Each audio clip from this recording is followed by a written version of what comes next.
My name is Slim Goodbody. Welcome back to the Junk Room, everybody. It's me, the Junkman, coming back at you with a whole new video.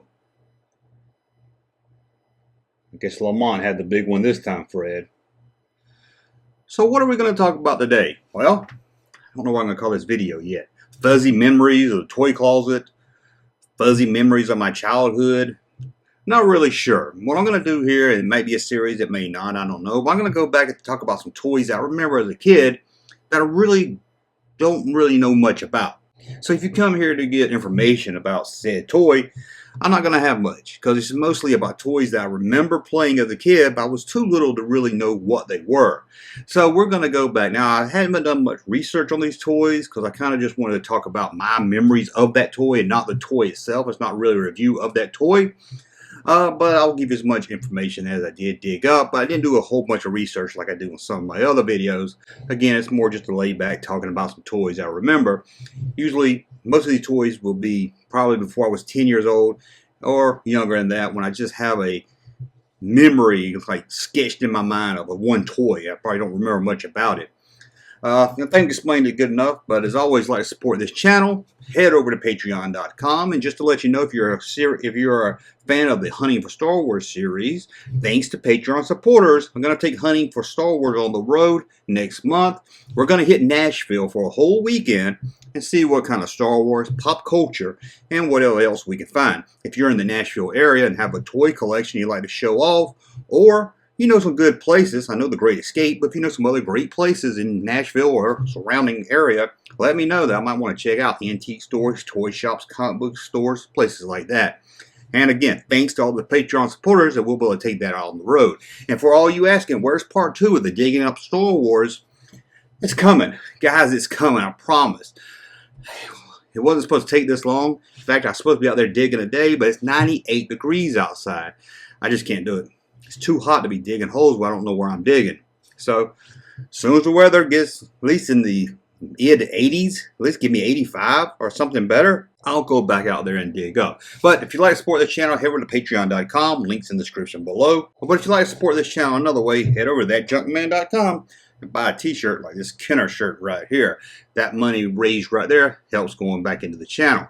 Well, let's get back to my early memories. One of the first memories I have of a toy is something I wasn't even sure of the name of, and I had to go kind of look it up and try to figure out what it was. It was a, I guess, 12-inch action figure size, about the size of most figures at that time. This had to be early 70s. I was born in 72. Actually, I was born on this date in 1972. Happy birthday to myself. Anyway, so I was born in 72, and I'm guessing this toy was probably 76. It was before that. My brother was a few years older than I was, and apparently he played with this, and then it was left over for me to play with, or maybe he still played with it. But by the time I have a memory of this toy line, don't remember much about it. And I don't think he had the whole series, or by the time I got access to playing with it, he done lost them all or broke them. It was a 12-inch figure, again about the common size of figures then, and his name was Dr. Steel. I remember he didn't have a shirt. I don't know if he came with a shirt. I don't think he did because I googled some images of him. But he was a bald-headed guy, and he had a big chest tattoo of like an eagle or something, or a snake. I think it was like a bird, some kind of eagle, I think. The coolest thing about him is one of his arms, I don't know if it was a robotic arm or what, but it was a silver glove or metal hand it was supposed to be. It was silver. The other one hand wasn't like that, just one. Now he's from the Big Jim action figure line. I never knew that until I started looking today. Big Jim. As far as I know, my brother didn't have Big Jim, so we just had this guy, Dr. Steel. Is it Mr. Steel or Dr. Steel? I think it's Dr. Steel. Anyway, he had the old arm right here, and what was also very odd, the arm on that same side with the metal hand on it, I'll put some pictures up also, was like a rubber arm. Now I know the toys all kind of rubbery, but this was more like rubbery skin. You could, I remember, you could just remember, I can't hardly describe it. I just remember squeezing that skin. It just seemed so odd. And it was just that one arm. And on the back of him was a button you press. It wasn't really a button. It was like a cut into his back shaped like this, kind of like a half a circle maybe, and you push your thumb about the size of thumb, and you would push it in, and that would cause that arm to do this. Karate chop! Karate chop! Karate chop! And it was fun to do, stand him up next to some other figures, or maybe build a house out of Lincoln logs and have him karate chop those Lincoln logs. Now, I'm guessing all the Big Jim figures did that. Again, we didn't have Big Jim. We just had this one guy from the Big Jim series, at least by the time I was able to play with it. That's all I remember. But the coolest thing about this figure was a playset that he got to play in. Now, I wasn't sure at first if the figure and the playset even went together, but I researched it and it did. Now, this playset I just called that Karate House, but it was called Big Jim's Kung Fu Studio. It stood about this high maybe, made out of vinyl, and it was just a big square house, but had a little latch, it had a little latch on it. You turn it and it would unfold to be about 3 feet long. It was awesome. It was a karate studio, a karate house. It was epic to play with. I think it had a fake wall you could karate kick or use that button on his back to chop down. Had that. I believe it also, from looking at pictures online, came with some workout equipment, but by the time I got around to playing with this thing, there wasn't much of the accessories left. But I do remember a fake wall or something you could knock down. It had a door that opened and shut, so you could kick the door in or karate chop the door open. But the one accessory I do remember that we still have was a string that ran from the roof of the house down to the floor, and in the middle of it was a punching bag. I guess that's what you call it. It's a little round one. You know, like you kick, or maybe that one you do like this with. I don't know what that's called. You know what I'm talking about when you do like that? I could never do that. But anyway, that's all that was still left in this house, and it was awesome. I loved it. I would have the Mr. Steel guy, the guy with the gold arm, kick that thing or karate chop that thing, and it would just bounce back and forth. It was awesome. I love this toy. So who did Dr. Steel have to play with at this karate house? Well, a lot of times, Kenner's $6 million man would stop over to work out in the Kung Fu gym along with Mr. Steel. And I also had another figure that was a little taller than them. They were probably about 12 inches, and this was probably about 14 to 15. But he was so cool, and this was the one I didn't know his name, and I had to look it up. It was awesome. His name, Pulsar. Mr. Pulsar. I don't know if it's Mr. But what I loved about this, you could see inside of his body. No, I'm not talking about Mr. Goodbody. Do you remember Mr. Goodbody? Nothing as a kid scared me as much as watching Mr. Goodbody come up on television. Oh, Mr. Goodbody was creepy. Wasn't Mr. Goodbody creepy? You don't know Mr. Goodbody? You don't remember Mr. Goodbody? Look at this. I've got feet to take me places and legs for running races and arms for warm embraces, not to mention my gorgeous face. Can't hardly even look at that. That is creepy. I used to see that when I was staying home sick from school on PBS. It would come on my TV and scare me all day. Anyway, what were we talking about? Pulsar Man. Pulsar, I guess his name. I don't know if it's Mr. Pulsar or just Pulsar. It was also made by Mattel. I don't really know if there was a whole line. This is all I know of. But anyway, it looks like a standard 14-inch figure.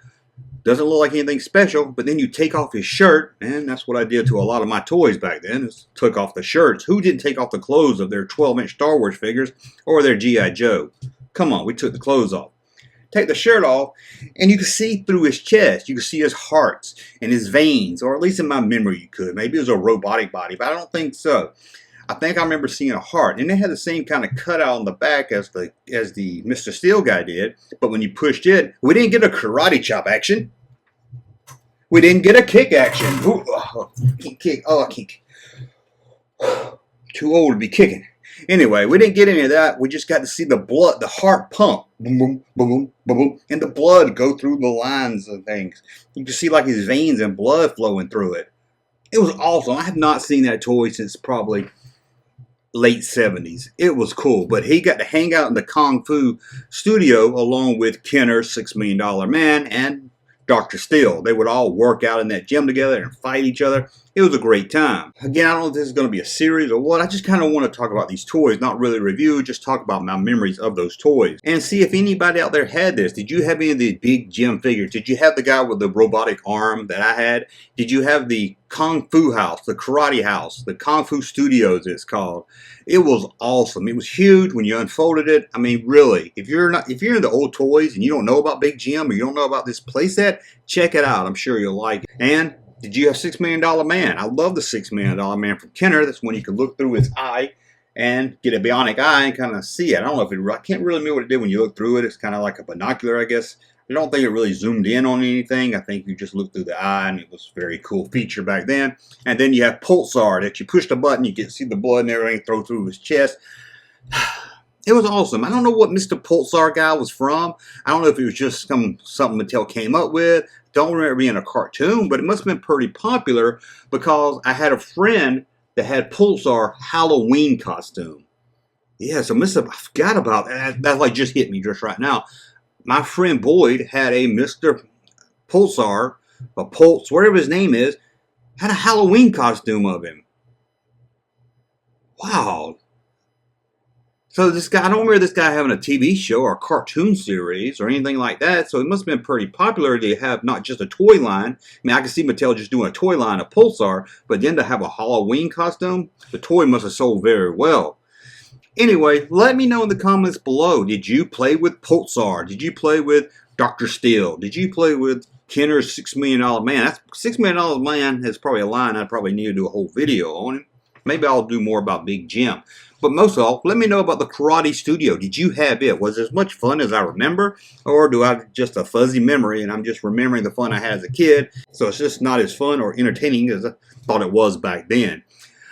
Anyway, this is, like I said, I don't know if this is a series or what. I just kind of want to ramble. It's not really a research video. It's just me just kind of relaxing and talking about some early memories I have. And who knows, maybe next time I'll talk about one of the earliest games I remember having, which couldn't even remember the name of.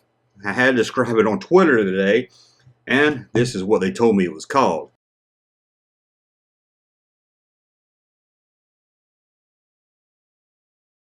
So if you remember that, maybe we can talk about that next time. Or who knows, maybe I can talk about one of my other favorite games, Pass the Nuts. Well, there was two games called that. One that my uncle liked to play with me, and then another one that was more like a handheld game called Pass the Nuts. I think I'll just talk about the handheld one and not the one my uncle liked to play. Anyway, thank you for watching. In the comments below, please let me know what you think about Big Jim or the Silver Guy. You know all that. Let me know in the comments below what you think about this video by just talking about some toys I remember while actually doing a review or more in-depth about it, just kind of just freelancing it. So let me know in the comments below and thumb up this video so I know you like my content. And please subscribe to the channel. And again, support us over at patreon.com. Links in the description below. Thank you for watching. Fred, I almost forgot to cue you up. Take us out of here. Thank you, sir, for that unsolicited testimony.